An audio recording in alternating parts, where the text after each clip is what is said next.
This is another talk I've actually been really looking forward to. It hits on a project that I am going to start in the second half of this year, and so I'm just super excited, especially given the people who are presenting, which is Dan Hubbard, James Condon. I'll let them take it away, but looks awesome. Hello. Glad to be here. Thank you, everyone, for staying attentive through this whole thing without looking at your laptops or your phones. Just kidding. So this is a practical guide to Kubernetes. Kubernetes, Kates, whatever you want to call it.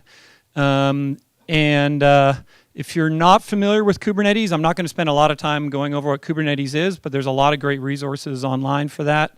And I posted the presentation of PDF on a Slack channel with references. There's a lot of amazing information around Kubernetes. I'm Dan, this is James. We are people of interest, but maybe not interesting people. Let's get the show started. So the absolute best way to learn about Kubernetes is this engineer from Google made this video called The Children's Guide to Kubernetes, which is literally like a 8-minute guide that he explained to kids about what Kubernetes is with little characters and everything. And it's actually got its life of its own. You can buy the characters. There's like Fibby, which is a web server. There's a container. So it's really cool. I recommend you look it up and learn everything you want about Kubernetes really quickly. The kind of Cliff Notes version is that Kubernetes is an orchestration system that sits on top of your containers. So if you don't use containers, you don't care about Kubernetes. That's one thing you need to know. So if your boss comes to you like, Kubernetes is hot, we need to do Kubernetes, you're like, yeah, we don't use containers. We don't care. It's that simple. If you use containers, Kubernetes is really freaking important. And it has become, or is becoming, the de facto standard. OpenStack, Mesos, everybody else is shifting over to Kubernetes, and it is now definitely the most popular train, and I would argue the most popular open source project in enterprise that's out there. There's a lot of awesome things about it. Our company, we migrated off of Mesos to Kubernetes. It took about 30 days for our entire infrastructure to move, and we actually delegated a ton of source code out of our project because it was built into Kubernetes. So a lot of the redundancy, auto-scaling, auto-provisioning, alerting, networking, storage, everything, it's all built in there. So it's a fabulous thing. This is a high-level, very high-level architecture of Kubernetes. Essentially, there is the notion of a cluster. A cluster has an API. Everything is driven by the API. You can use a UI. It's up to you. You'll see why that's a good or a bad idea a little bit later. You have to use the API, and there's something called kubectl or kube control, which allows you to manage these things at scale. There's a master, there's nodes, and then there's a notion of pods, which can have multiple nodes, which are essentially your containers. And then there's a registry that you pull down the things. I think the coolest thing about Kubernetes and deploying into the cloud and all this stuff is it's kind of a reboot for security. Much like it is a reboot for deploying infrastructure, it's a reboot for security. And this is a time where we can kind of look back and go, what did we learn about what did we do wrong before? And then how do we do new things in this new world, because everything is that different. So with that, I'm going to pass it on to James, and he's going to talk about how you can get in trouble here. All right. So we're going to talk about risks and threats to Kubernetes. So when we say risks, what we mean is there's certain types of deployments you might do or configurations you might set up that open you up for certain types of attacks that would come along. And then threats are the actual attacks themselves. The thing that's exciting about Kubernetes from a security perspective is this is still pretty new. And we haven't really documented all the different things that could happen here, but we have enough evidence of attackers going after Kubernetes deployments. The other thing I want to mention really quick too is there's a lot of ways to deploy Kubernetes, and there's a lot of managed services behind Kubernetes. So a lot of this will kind of depend on how you do it. So we're taking this from the stance of you're going to roll your own Kubernetes, you're going to administer it on your own, and roll from there. So first and foremost, why do we care about the security of Kubernetes? Well, there's a lot of major reasons. You hear about in the news every day massive data leaks that are going on. Typically, these kind of come from like an unsecured MongoDB or things like that, but this is still a risk to an orchestration system that might be providing some of the data that you're going to store like that. The biggest one that we see in the wild right now is abuse of resources. So hijacking compute resources to do Cryptocurrency mining, things like that. We'll show a couple examples. Information disclosure.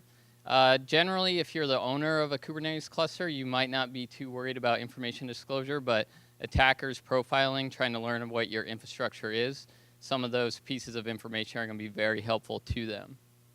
And then loss of service. So as anyone who's maintaining a SaaS application, any downtime is not going to be good. It's very easy to, in these attacks, cause damage, take things down. So when we talk about threats to Kubernetes, I think probably one of the easiest ways to kind of digest is you look at two sides. One is threats from outside of the cluster. So this is the open internet, or these are anonymous users, people who have access who shouldn't. And then you can also think on the other side of it is threats from inside the cluster, kind of like in the horror movies where it's like, the call's coming from inside the house. If you have a pod that gets compromised, what's the blast radius of that? And that's where a lot of security practices we'll talk about later come in really handy. So from on the outside of the cluster, there's a few major components that can easily get exposed to unwanted intruders. Number one is your administration dashboard. The other is Kubernetes API service. One of the other ones is etcd, which is the data store for Kubernetes. And then kubelet, which is the API for your nodes. And we're going to go through each and kind of talk about what can happen there. So you may have heard in the news recently, a couple big names were reported of having open administration consoles. So Redlock put a blog article about how they discovered dashboards for Tesla, Aviva, Gemalto. And the thing that all three of these kind of had in common is not only were these dashboards open to the internet, but they also contained secrets into their cloud provider accounts like AWS, GCP. And then they also all had the same thing in common, that they were running some sort of illicit coin mining operations going on. Which is kind of interesting because you think that the attackers might take some of those secrets and then kind of move from there. But that being aside, those are some of your risks that you're going to have. Weight Watchers was another one. You may or may not have heard about that one in the news, but there was a group from Cromtech that discovered an open console. At first, they didn't know who it belonged to, but through these administration dashboards, they were able to look at the secret objects and then ultimately discover that there was a bunch of credentials associated with account that was associated with Weight Watchers. It turned out that this was a dev environment, but just because it's a dev environment doesn't mean you don't have sensitive information, and doesn't mean that that could roll over in a production environment. So last year we did our own research into this. We wanted to kind of figure out, like, okay, how many open dashboards are there really out there? And by open dashboard, we mean something that you can touch on the internet. And we wanted to compare, like, how many of these are Kubernetes, how many of these are other orchestration platforms like Mesos, Docker Swarm, things like that. And I'm going to show you how we did that. Just as a quick demo, you can see, so you can kind of reproduce this on your own if you'd like. But we use, hold on one second.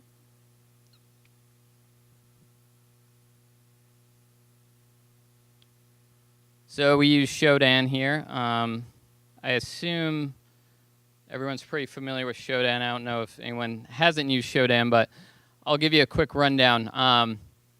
When we're looking in Shodan for open Kubernetes cluster or dashboards, the keyword that we end up using is Kubernetes master. You can see our search term up there. This is a search I did a couple minutes ago. We have over 20,000 results. Now, this search result, this doesn't necessarily mean there's 20,000 consoles that are open without a password on the internet. This just means that Shodan found 20,000 instances where in the banner metadata they were able to pull out the keyword Kubernetes master. So as you go through the results, you can find, there'll be a couple different quirks where it might not be associated, but this gives us kind of a rough idea of what we're dealing with. If we were to take a closer look, we could actually, since this is HTTPS, we could pull open a browser and actually hit it and see what it looks like. And this is probably what you're most likely going to see. It's going to be password protected. Most modern versions are just going to have this baked in. Now this is kind of where we draw the line of as far as we go when we're doing research. We're not actually going to start brute forcing passwords and logging in or doing anything like that. But this gives us an idea of kind of what we're looking at. Now the other thing is we're not also going to go through and click through 20,000 results and see what each page loads. So what we can do is Shodan has a command line interface that you can use. And up here, it's cut off a little bit, and hopefully you can kind of see it. But what we can do is we can use the CLI to download these files in bulk, and we get a huge file with all of our JSON metadata about every search result that we had. The CLI also provides a way to parse these, so we can parse out like IP and port. We can also put this in a CSV file. And then once we have those parsed out, what we can do is start crawling each one of these and take a screenshot of what we see. So just as a quick little example, if I just look at the top of one of these files, our Kubernetes master.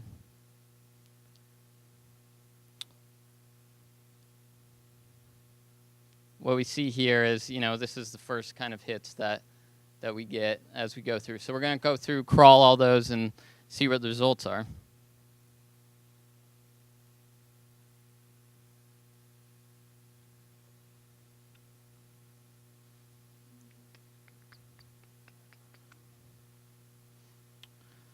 Okay, so as we started going through this, what we found in these screenshots is, hey, some of these are completely wide open. This is a couple screenshots from the actual research that we did. And you can see in these administration consoles, there's a lot that you can do. You can see all of our different deployments, replica sets, daemon sets. We can shut down pods. We can deploy new pods. Pretty much it's like the easy mode of administering whatever you want to do. Now, some of our high-level findings, when we did this, we saw about 21,000 internet-facing orchestration systems.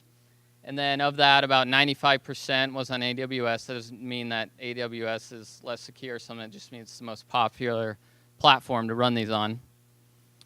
And then the most interesting kind of one of the big takeaways here is 305 of them were identified without any password protection.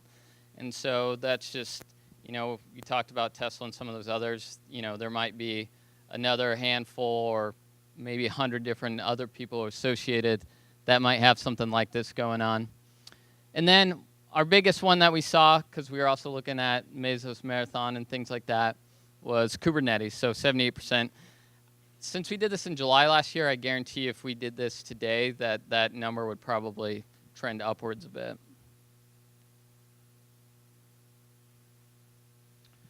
Okay, so moving on from the dashboards, the Kubernetes API Server. So this, really the heart and soul of Kubernetes cluster. This is an area where obviously you don't want the API server exposed to the internet, but there's a number of authentication and authorization mechanisms that are in place to kind of protect that if that happens. There's sometimes instances where people want to do this. But when you get a big CVE like this one that came out in December come along, you kind of run into some issues. So at the core of this CVE, we kind of have two major issues with our API server. And the API server is going to be in charge of taking care of any authentication and authorizations to other endpoints you have in your cluster. Now, what ends up happening in this case is someone can issue a legitimate request and then try and upgrade to WebSockets, and then that keeps open a TCP connection.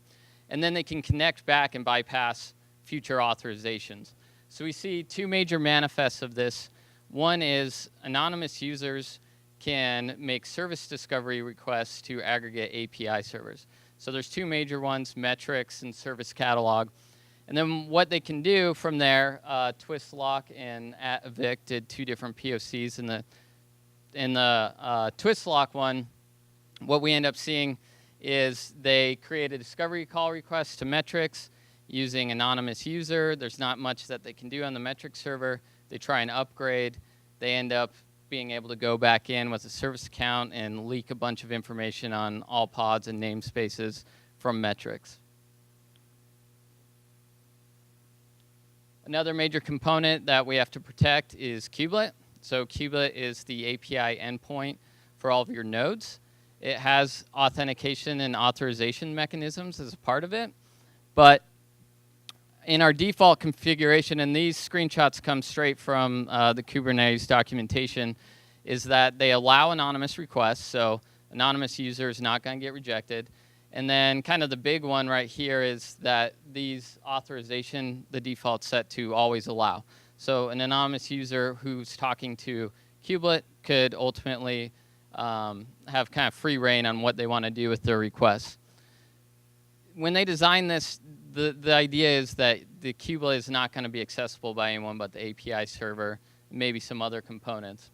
But that's not always what ends up happening. So there's this really cool blog article written by a security engineer from Handy. And what they found is one of their coworkers had a Kubernetes cluster that was doing some cryptocurrency mining. And they're trying to figure out how it happened. So as they were investigating this, the first thing that came up is they're like, well, our API server is exposed to the internet, so maybe that's how they got in.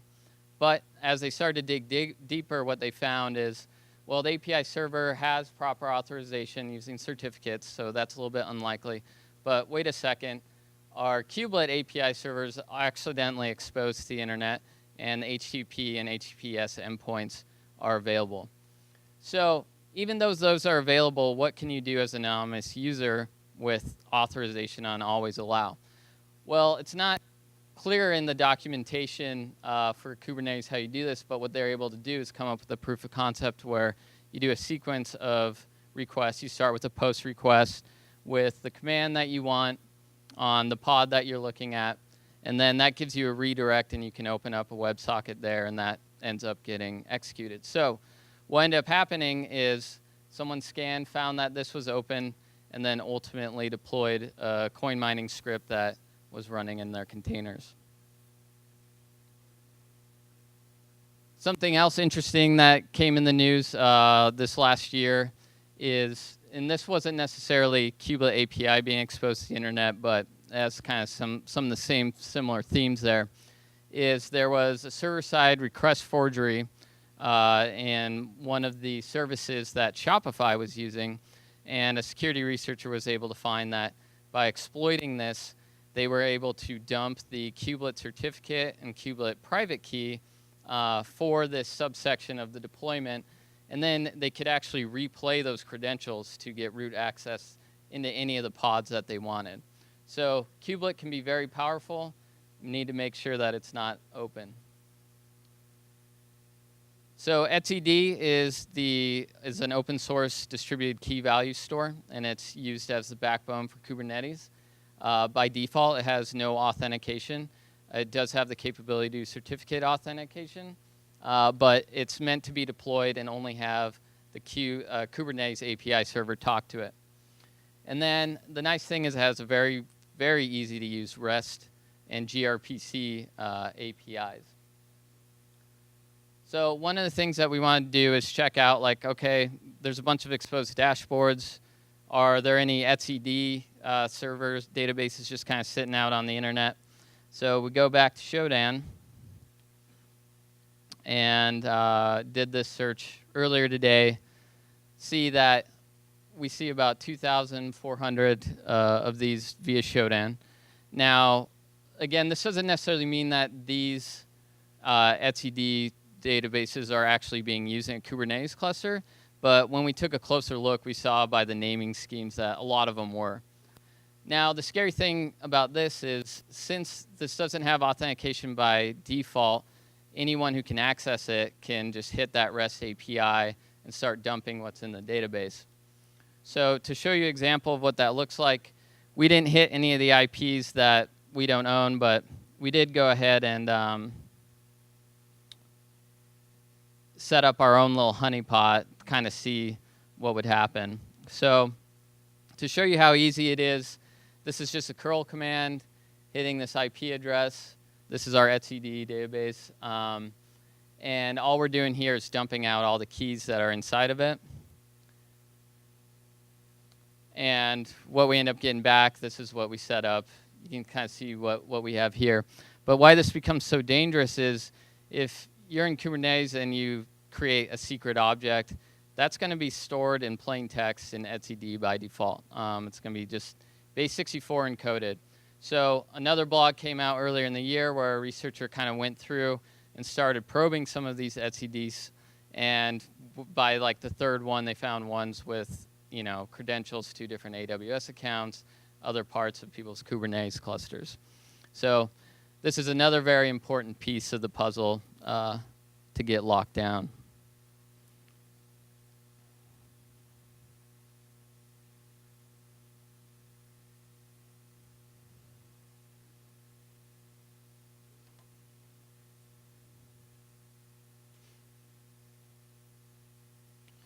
Okay, so we talked about these major attack vectors coming from outside of the cluster, mainly exposed APIs to people who they shouldn't be. The other side of the coin is when the threats are coming from within the cluster. So when a pod gets compromised, what can an attacker do? The nice thing about containers is that it's a sandbox environment, so this is a way to kind of contain the blast radius of what's happening. However, sometimes things can go wrong. So how does a pod get compromised? Well, one of the biggest ones that you'll hear about is what happens to somebody who's just running any application that isn't necessarily in a container is application vulnerabilities. So think of, Apache server or Drupal or anything like that. Attacker is able to leverage known vulnerabilities, get on the system, download malware, etc. The other is supply chain attacks. So last year, there was 17 different Docker images that were found to be backdoored on Docker Hub. That's another big area that you need to worry about. And then all the known and unknown CVEs that are out there, whether it's a CV in your application or a CV in what's running your containers or your deployment itself. So suppose that you do get a pod that's compromised. What happens from there? And this here will really illustrate why things like RBAC and stuff like that's really important. But generally, if I compromise someone's pod, what I want to end up doing is I want to try and get access to the file system on the host that I'm running on. Now, there's a couple different ways to do this. Doing like an actual container escape is very difficult, but there's a couple CVEs out there that are older that allow access to different volumes that you're not supposed to. And then the other risk that you have is a privileged container in which the person can start accessing parts, like let's say, adding SSH keys or getting access to password files, things like that. So that's how you can kind of move into the node. The next thing that you worry about is movement in other places in the cluster. And I think probably your biggest concern here is going to be overprivileged service accounts. So every pod is going to have a service account. If you're using a default service account, odds are it's going to be overprivileged. And if it is, then you can use that token and then start deploying new pods to the cluster, deleting, doing pretty much whatever you would like to do. The CVE that we talked about earlier, the second part of that, we talked about anonymous requests. There's another one where users who have access to or who have authorization to do exec and attach and port forward commands can also use the CVE to run future commands as an elevated user. But there's also, there could be, like this is provided that that account that they're using is not supposed to be doing those anyway. So that wraps up our portion on risks and threats. All right. Well, this is called a conference of defense, so not offense. So we thought we would also give you some tips. Before that, if you work for a company that does bug bounties for people that use Showdown against your infrastructure, just freaking buy Showdown. It's like $1,500. Like there's this weird thing where people are paying $10,000 to people that are saying, you have an open Kubernetes console. It's like, just buy Showdown and do it yourself. It's super cheap. I think our licenses, I don't know if anyone's here from Showdown that give pricing, but I think it's like $1,000 or something. It's super inexpensive and well worth it to do it yourself. And it's just driving bad behavior. So I would prefer that you do that. Anyway, so securing Kubernetes. So we've got kind of 10 essentials. Why 10? 5 is too little and 9 is an odd number. So 10 just seemed like a better way to come. And Dave Letterman, top 10. So I'm going to go over those. And if anyone has any questions, you're operating a cluster or have any other suggestions, again, I posted all of these onto the Slack channel. So the first one is image scanning, or some people consider, kind of in legacy, vulnerability scanning. And this is really about how do I know what images or containers that I'm deploying don't have vulnerabilities within them. And this is a little bit different than kind of your runtime vulnerability stuff that you're probably doing today. This is about how do I scan the stuff before I deploy it. So where am I grabbing my images from? And then how do I know that they're not vulnerable? And then combining that with what do I have that's deployed that has vulnerabilities that may have come up before I deployed. So that is super important. You also should scan for poor configurations in containers. You can scan for that, which is really cool.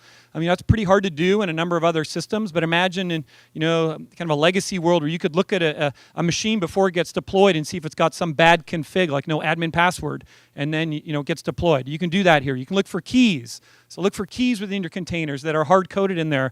Developers sometimes do weird things. They may hard-code keys somewhere in the container. You don't want that to happen. And as I said, you want to combine pre-deploy with runtime. I also would recommend your image repo is private. A lot of people are pulling public repos, Google, Docker. There's a way to get certified containers or set up your own private and pull from there and validate it and then go from there. The next one James talked about real quickly is called RBAC, or Role-Based Access Control. This is a relatively new feature in Kubernetes. It's kind of crazy. It wasn't there before. This just allows you to create divisional access to clusters, nodes, and namespaces in a way that allows you to diminish your kind of attack spray or your threat surface. So you can segregate your roles and permissions, and it's pretty easy to set up, and I think it may be default on now. I have to check what the latest one is. A lot of things in Kubernetes are changing. It's a very, very fast-moving thing. So if you're running Kubernetes, check and see if you have RBAC on. The next one is what I just put to the general security boundaries. So within Kubernetes, there is a logical separation of something called namespaces. Think of this as like my network. And there used to be a network with a DMZ. My DMZ was like the heavily secured area, and it actually ended up just being where everything goes. Your namespaces allow you to divide logically where work units should go. So for example, if I have a production cluster, I should have a production namespace that maps to that, because the namespaces are individual work units that you can secure on their own. You can also utilize something called node pools to separate your nodes, and you should separate sensitive workloads. And really kind of think about what that means from a sensitive perspective. We always kind of go like, these are the only sensitive things, and then a bunch of other stuff ends up over there. Or the other thing to really think about is a lot of the breaches you hear about are actually R&D or testing or beta. And we don't need security there. Like production is where we secure everything. And it turns out a lot of the problems happen here and then end up over there in some way. And a lot of the R&D is actually pretty important stuff. Like, hey, this is just R&D. I'm just like doing DNA splicing with everyone's DNA. Well, that's probably important stuff. The next one is upgrading. It's pretty important to upgrade. As we know, the good news is it's way easier than upgrading in your current thing. Like upgrading is a pain in the ass. Like Patch Tuesday sucks. You have whole teams of people that are like, get ready for Patch Tuesday. Whoa, and we're going to sleep at work. Kubernetes, it's awesome. You upgrade all your machines, you tear down all the other ones, and you redeploy. It's like 3 commands. It's super, super simple, and it all just works. Like one thing I think about Kubernetes, it's like, imagine in the old days walking in and like unplugging a server and then just laughing. Like you would never do that. You'd be crazy to do that. You can do that with Kubernetes. It just all continues working. That's why it's so popular. So there's no runtime patching. You really need to do it in a proper CI/CD way. And it's also to note that vulnerabilities don't also mean you're vulnerable. So you may have a vulnerability somewhere, but you may not be vulnerable to it. Like, one of the problems with, there was a really good paper I read recently which took all the vulnerability scans across like 10 different projects for the exact same code, and they all came up with different results. Like everyone came up with different vulnerabilities. So it's all about the context of your system. For example, maybe there's a Python vulnerability, and you run Python, but it only works on Windows, and you're on Linux. Well, it's a vulnerability, but you're not vulnerable. If you leave with just one thing out of the 10, this would be the number one thing I would say to go home with. There's something called pod security policies. Pod security policies are really powerful. It allows you to deploy essentially a configuration of security for all your pods and all your nodes from one central place. It's a growing list of things, but they're really cool. You can say things like, this host can only talk to localhost, or this host can only talk to this host, or this host, no one can ever escalate to root, or this host will only run in read-only with a read-only file system. So they're really powerful. They're deployed via YAML files, which may not be the prettiest thing in the world, but you can deploy them, and they're super powerful. So learn about pod security policies. Node security hardening. So nodes, think of them as VMs. You got these VMs out there. You want to eliminate logins. So, in a Kubernetes kind of container world, you really don't want developers logging into the boxes. That defeats a lot of the purpose. They shouldn't be SSHing to a box to see what's wrong with it.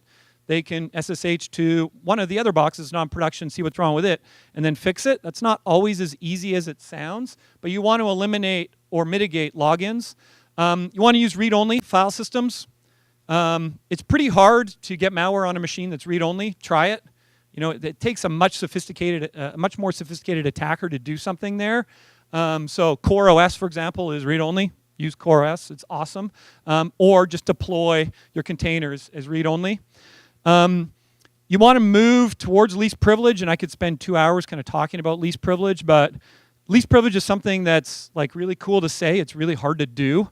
Essentially what it means is that you want the minimal amount of privileges for your system, its access, and what developers can do on it as possible to mitigate all the security problems. So it's the Windows equivalent of get admin on your desktops because you have like an old IBM terminal app that needs it. So get towards least privilege. Consistent deployments. Make sure your deployments are consistent everywhere. It's a beautiful thing when you can go, when someone says, do we run X? And you're like, nope, or yes. And you can say it with just super confidence. I have a consistent deployment everywhere. This is what I know what my deployment looks like, and it's totally consistent because I deploy it all through the same mechanism. That's really hard to do in a lot of legacy application world. You're like, I don't know. I got to like sweep the network and find out what versions we have on what machines where. If you know people can't access the machines, well, you know what you're running.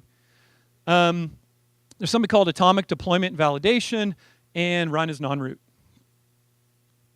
Audit logging. So there's two forms of audit logging that are really important. I'll talk about one at the end. This is about API audit logging. One of the really bad things about the CVE that James talked about that was most recent is it actually usurped the audit log. So like someone could access unauthenticated API requests and didn't get audited, which is like really, really bad. So, but assuming that doesn't exist, there is an audit log which audits all of the API requests that are made. And really everything done in Kubernetes is via the API.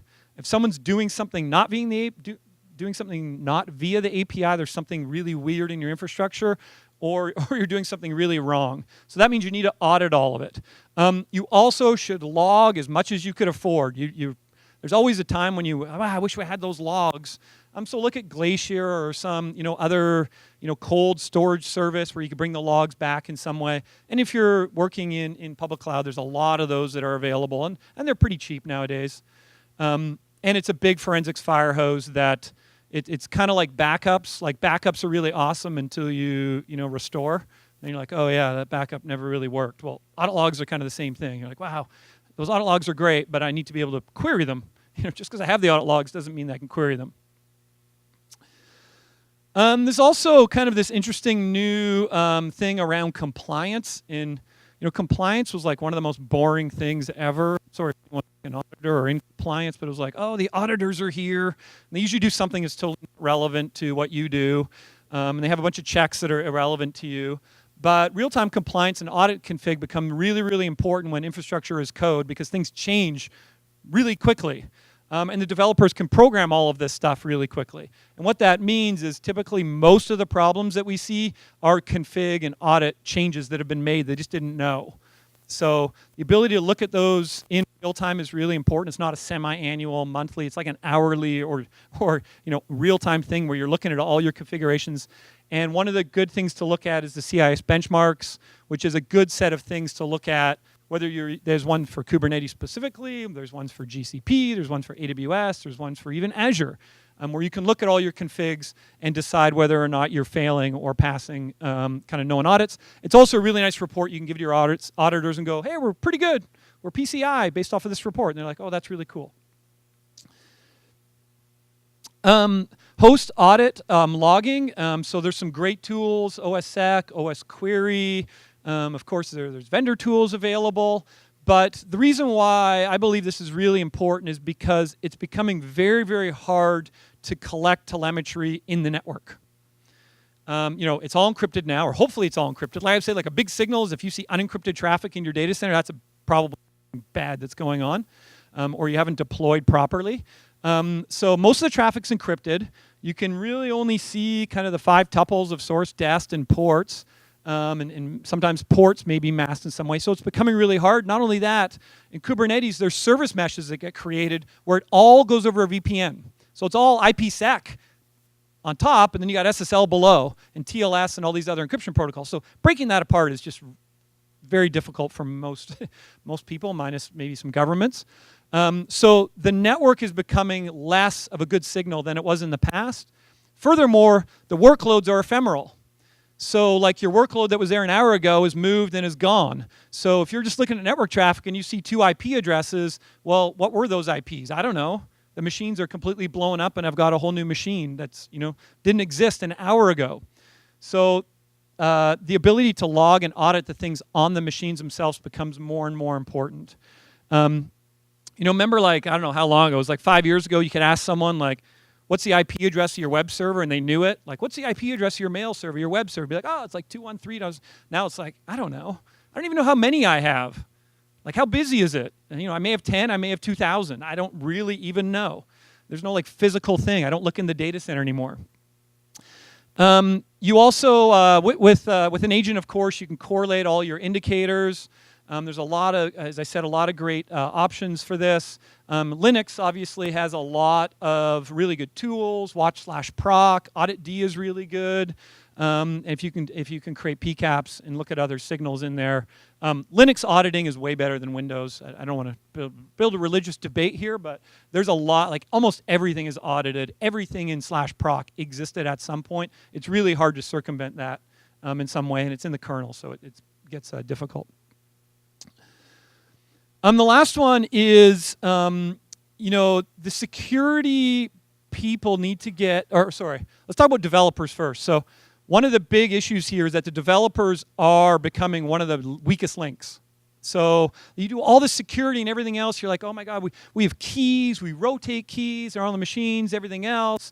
And then you got a developer that's got a laptop with no password on it. Someone owns their laptop and they've got complete access to everything. So the security, or the developers, because they are becoming the people that are building all this stuff, and quite frankly, they're becoming your best friend because they're going to fix everything you say that's wrong, are becoming really, really important to understand what are the security implications of what they're doing. But I would say the other is actually more true. The security people actually need to become more developer-centric and more developer-friendly.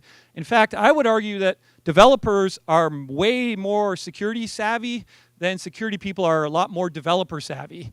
And I think that's great. And there's a lot of really good things here. But you got to learn how people are building, deploying, what the application looks like, how does it operate, why do they do these things? And it's all about visibility. If you start getting visibility, it's really good. You're not going to be able to sit in between someone, tell a developer not to deploy a certain way. You got to just start walking with this.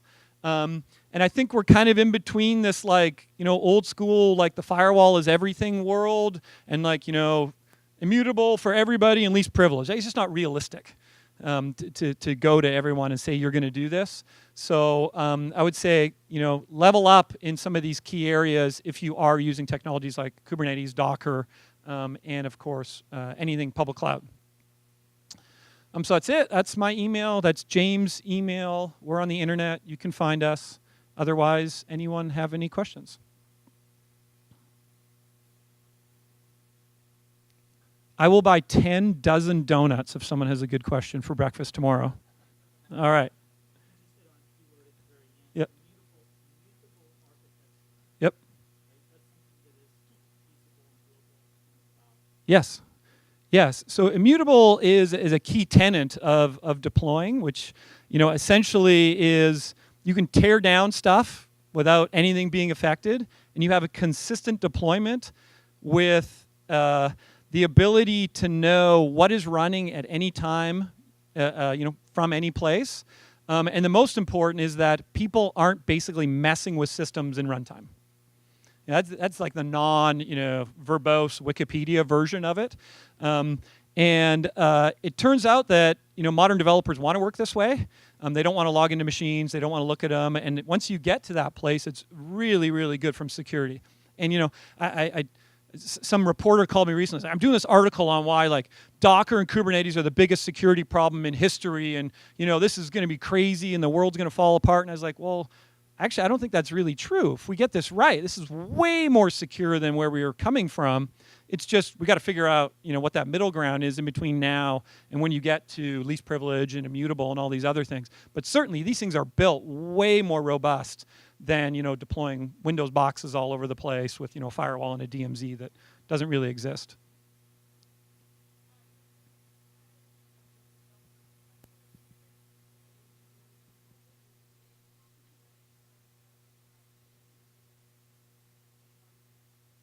Every time. Every time. So I would say the brand equity of security companies with developers is down here. It's in my way. You make me go too slow. What the hell's a change control?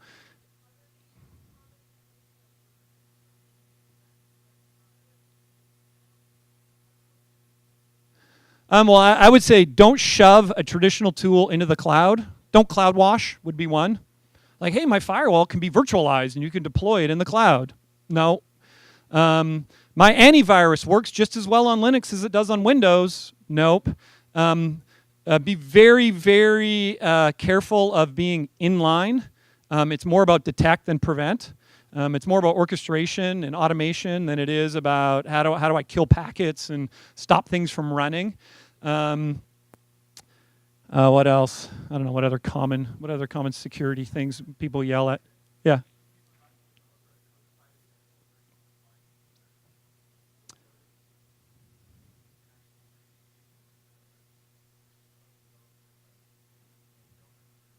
Yeah.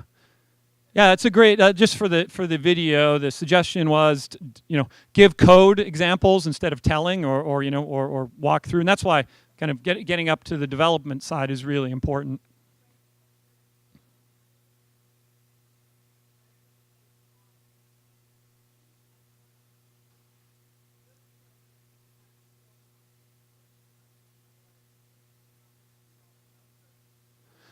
No, not a lot of them actually. It depends on it depends on how it was designed. I mean, a lot of people right now are on the journey to Kubernetes, so this is a really good time. There, we meet kind of three different types of customers. There's ones that are fully Kubernetes. There's ones that are in the midst of deploying. And there are ones that are I think we need to do this, but we're not quite there yet. So obviously, the earlier that you can start recommending these, the better. But yeah, certainly you don't want to come in with a fist of here's what you have to do, developers, or we're shutting down. I'm telling the CEO we're not secure. You have to do it, baby step into it. But I found that developers with these types of things are super welcoming to do this. They're like, oh, this sounds awesome. Yeah, how can we work together and do it? Back to the code example. Anytime you can give a cause and effect, here's the example of a POC we saw online where a company was compromised. Oh, and by the way, here's the code that helps you fix that particular thing. That's really good. But what we're seeing is Slack is the new SIM. There's a Slack channel. You're on the Slack channel. You're sitting there and you notice something bad going on, and you actually, as a security person, don't even have access to fix it. So your best friend is a security person, or sorry, the developer, and you need to ask the developer, hey, do you know about X, Y, and Z? And without visibility, you can't ask smart questions. So asking dumb questions just annoys people, right? When you're like, hey, does anyone use AWS? Like, does anyone use S3? Like, those are just not good questions. But it's like, hey, Dave, I noticed last night at midnight you opened a new S3 bucket with this content in it, with this API. Did you mean to do that? And Dave would be like, oh, man, no, I'm in vacation. And there's something really bad going on there. So just kind of talking the talk, I think, and understanding is good. But they're certainly open to making changes and fixes.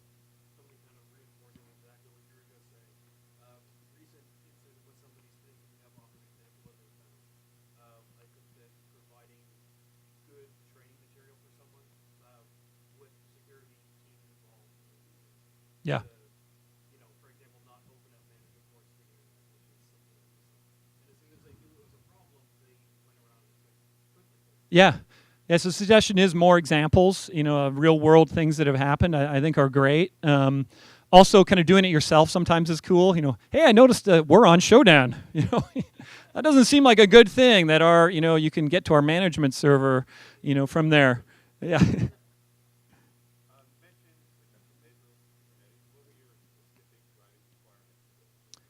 Yeah, so the question was, why did we go from Mesos to Kubernetes? The number one was, we were finding ourselves to be in the business of things we didn't think we needed to be in the business of. So we were writing custom things for how do we deploy, custom things for auto-scaling, custom things for redundancy, custom things for failover that we didn't want necessarily to lock into a vendor or a cloud service provider on, and they're all built into Kubernetes. Also, just the train, like if you watch the commits across both, they're growing at just a totally different rate. So there's no managed Mesos option within AKS or within Azure, GCP, or Google. And Mesos now is transitioning over to a Kubernetes story.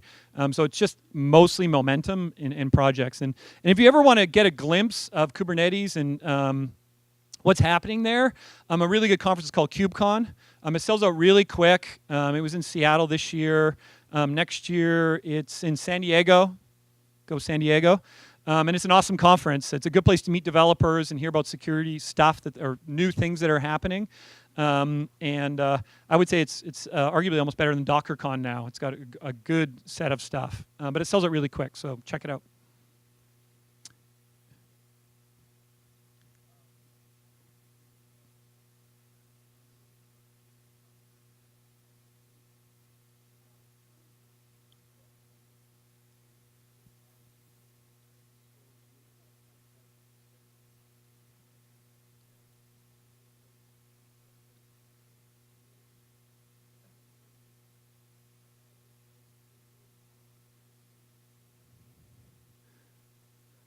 Yeah, so the question is there like a service or a product or an open source thing that I can use to test to do pen testing?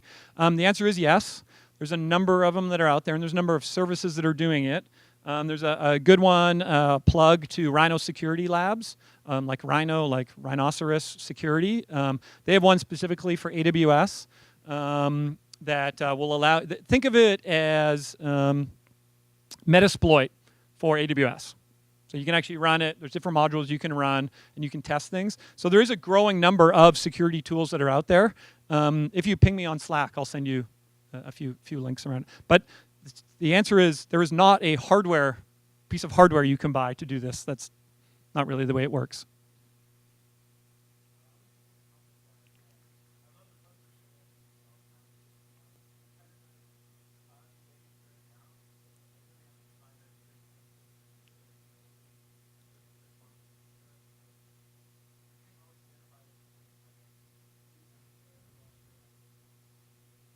Yeah. Yeah. Since we're talking to them, I don't know if Jose ended up coming, but he was supposed to come.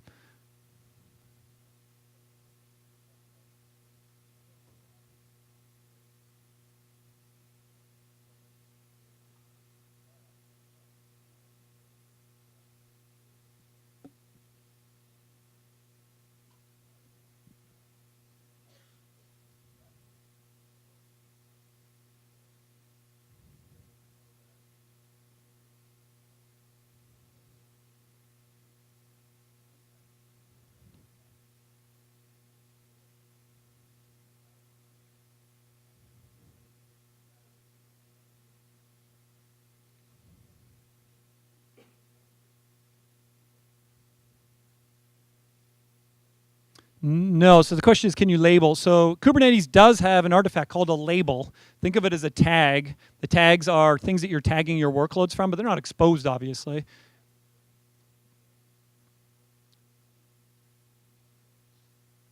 Yeah.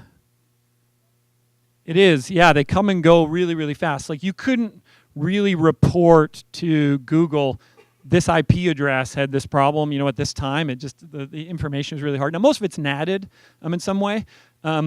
Unfortunately, or fortunately, depending on how you think of it, it's actually going to get worse because service meshes are going to change the way that all the routing happens inter-cluster. So you may have a service mesh where like your cluster is virtual, where you have like a set of nodes in like AWS West and then one in like GCP Asia. And all that traffic's going to be going over the internet, and it's all going to be encrypted in a way no one can look at, and there's IPs that are terrestrial. Like, it's going to get really hard. So I don't have a good answer for that. I think, obviously, when you have something on the machine itself, the person knows, but the provider, I think we're moving to a bit of a different operating model for sure. I think it's going to be a combination of like the cloud service provider, they have a responsibility, and I think it's a little bit more than just fix the hypervisor and physical security. Open source, there's so much open source out there. I mean, there's so many, like the Capital One project, there's like 50 of those now. Like every morning I seem to wake up, there's a new open source project. There's a ton of great open source stuff. And then if you want a vendor or a service, and it's about those kind of operating together in a way that can hopefully get all this stuff together, but it's super early in that. And I think forensics is gonna be hard. Yep. If you're just looking at IPs, then that's not going to be the most accurate way. Even just with the gray log stuff, I just think about like, well, those IPs, they're coming and going, they're different all the time. I don't know how accurate that kind of point in time is. Over time, it's probably pretty good. Yep.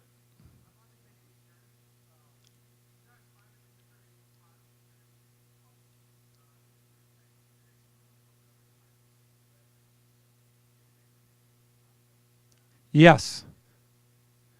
We don't share them. You mean like share our pod security policies?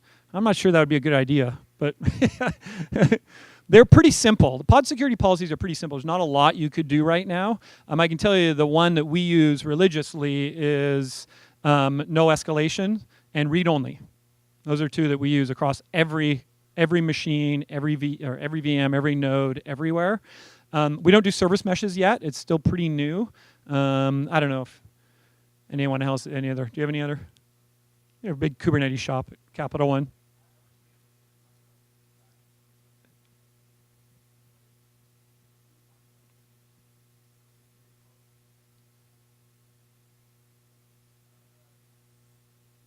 Yeah.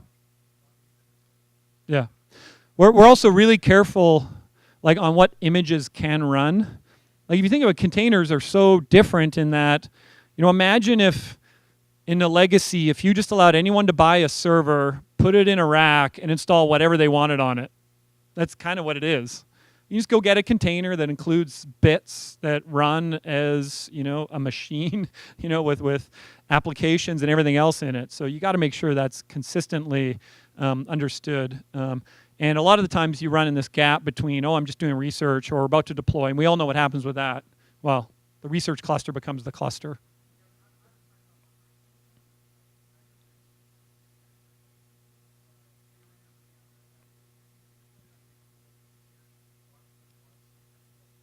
Yep.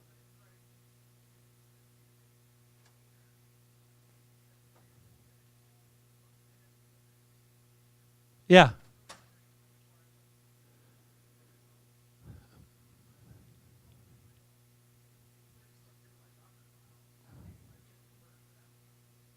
Yep. Yeah. Well, maybe we could start like a side Slack channel on like Kubernetes security policies, and we could do a discussion group on that. Like, what is your web tier versus, back end, tier, whatever. Connect. Great. I think that's all we have. I'll bring donuts tomorrow, assuming I can find them. Someone said they have good donuts here. Red Rock Donuts, Round Rock Donuts. All right. All right. Thank you.